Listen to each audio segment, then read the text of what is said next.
On s'en va au Palais des Congrès à Montréal. Beaucoup d'émotions pour Mylène Paquette ce matin qui a traversé l'Atlantique en solo à la rame et elle présente son bateau au public aujourd'hui et demain au Palais des Congrès. Elle a revu son bateau hier pour la première fois depuis son exploit, Mélanie.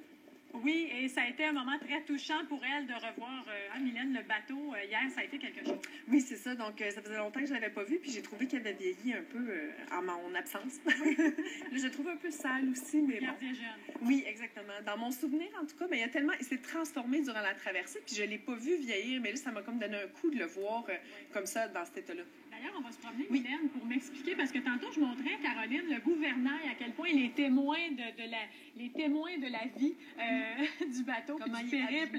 Oui, c'est ça. Alors, on va aller voir pourquoi il est abîmé comme ça, de quelle façon.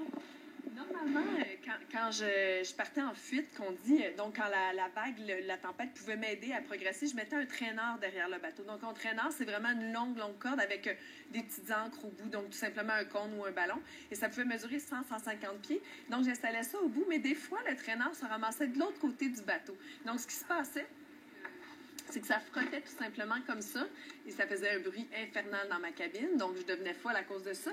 Mais ça l'a vraiment abîmé le gouvernail jusqu'en bas. Donc c'est la première fois que je l'observais hier, vraiment pour voir qu'il est vraiment abîmé. Et il est lourd aussi. Comme il y a eu une fissure tout le long du gouvernail, on peut vraiment remarquer que l'eau est rentrée à l'intérieur du gouvernail.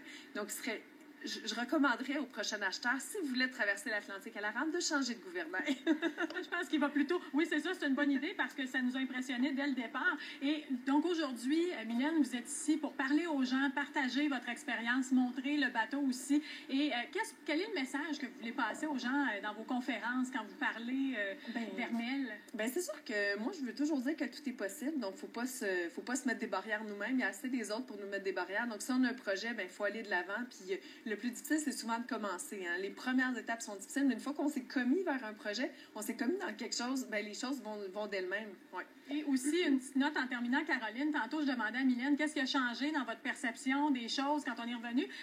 On est un peu chialeux, des fois, sur les petites choses de la vie, hein? Surtout, les gens chialent beaucoup sur la météo, je trouve. Moi, la météo, je la trouve très bonne, la météo sur Terre.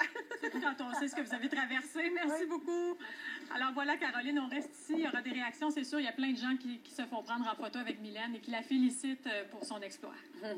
Alors, on va retenir nos commentaires quand on va regarder la météo. Le 5 à 10 cm encore prévu pour la fin de semaine, en tout cas à Montréal. C'est rien. C'est rien, ça. Et c'est rien.